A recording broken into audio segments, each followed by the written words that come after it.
Bismillahirrahmanirrahim. Assalamualaikum warahmatullahi wabarakatuh.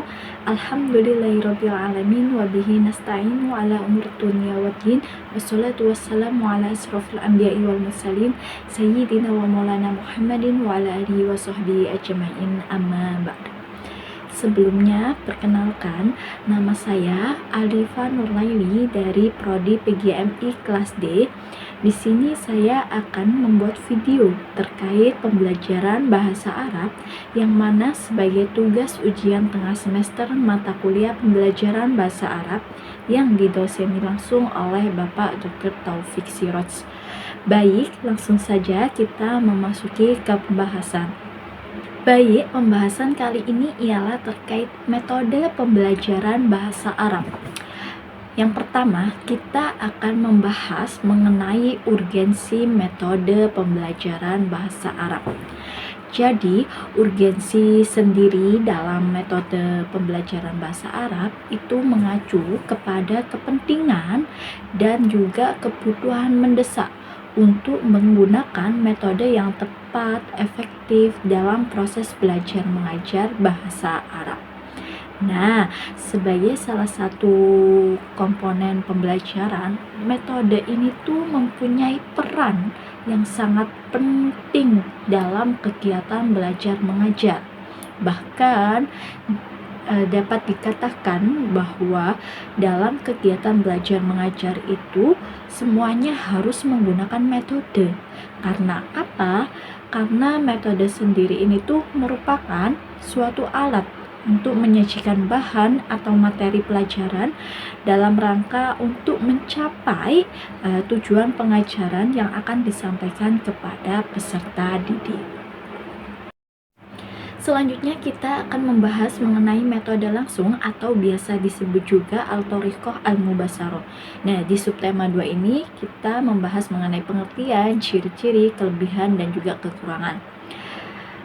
Pengertian, metode langsung adalah terjemahan dari bahasa Inggris yakni direct method. Nah, sedangkan dalam bahasa Arab disebut dengan al-thoriqah al-mubasyarah.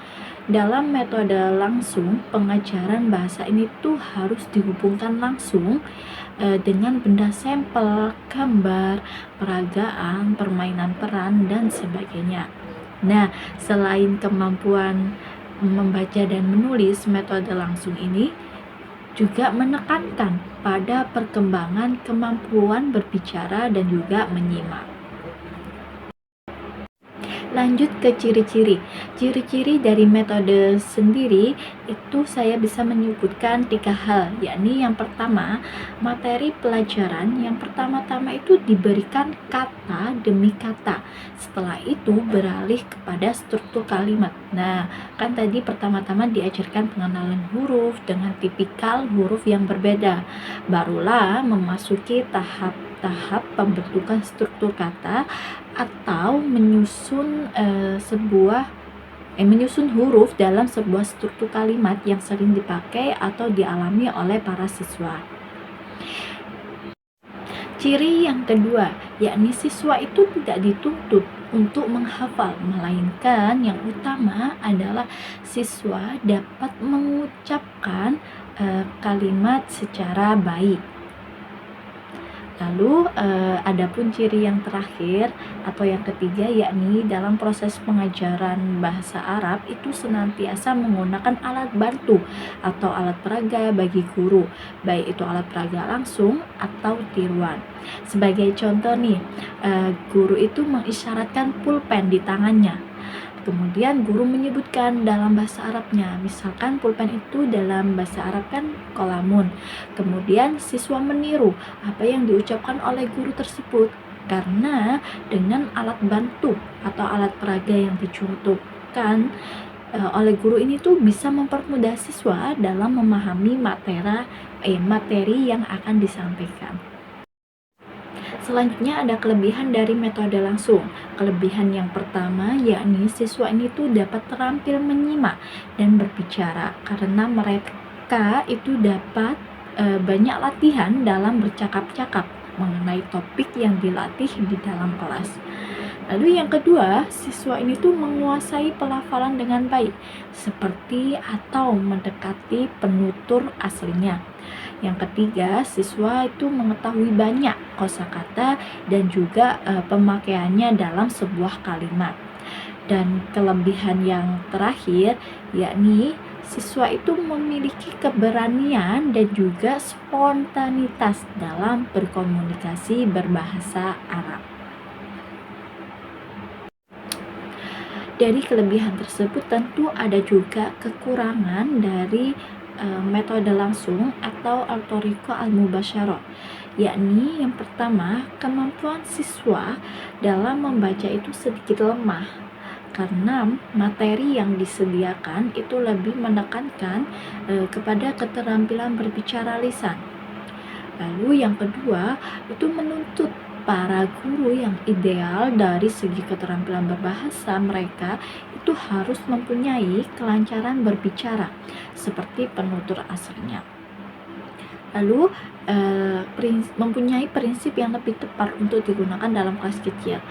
Dan kekurangan yang terakhir yakni terbuangnya waktu untuk menjelaskan makna demi maknanya. Selanjutnya kita akan membahas mengenai metode audiolingual atau sam'iyah syafahiyah.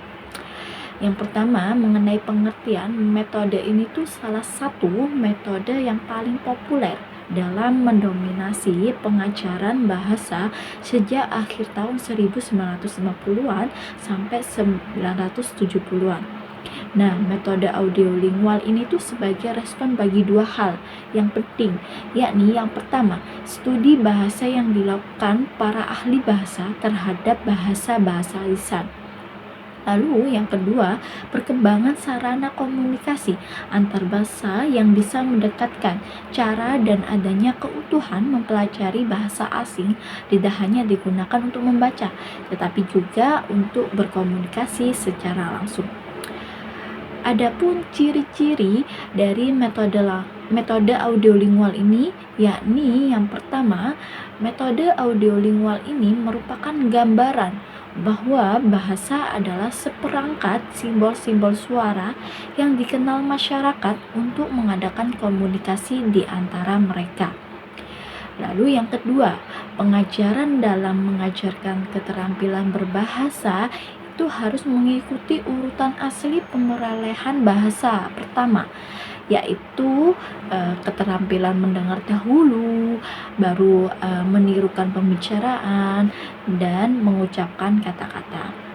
Lalu untuk ciri yang ketiga sendiri, metode ini tuh lebih banyak mengajarkan tentang percakapan yang berlangsung seputar kebiasaan hidup masyarakat ataupun para siswa-siswi.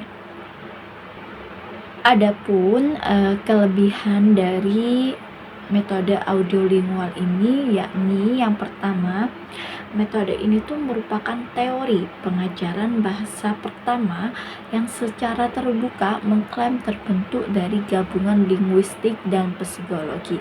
Maksudnya itu gabungan linguistik dan psikologi ini tuh dalam metode pengajaran bahasa itu mengacu pada penggunaan pengetahuan tentang bahasa dan bagaimana bahasa diproses di dalam pikiran manusia untuk menciptakan metode pengajaran yang lebih efektif. Lalu untuk kelebihan yang kedua, metode audiolingual ini mencoba membuat pembelajaran bahasa menjadi lebih mudah diakses oleh siswa dalam jumlah besar.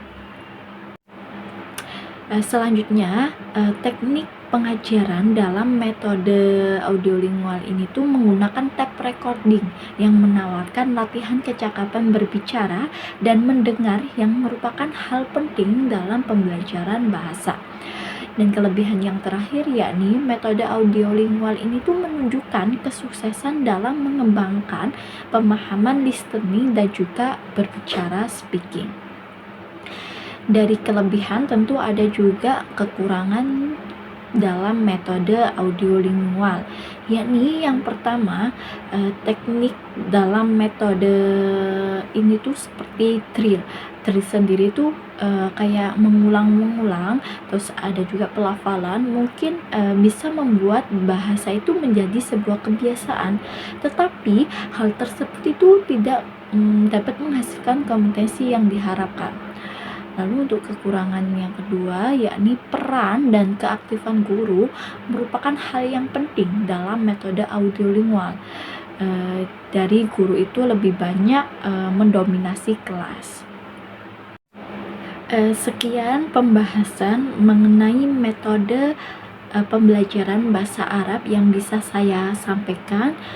Kurang lebihnya mohon maaf. Wassalamualaikum warahmatullahi wabarakatuh.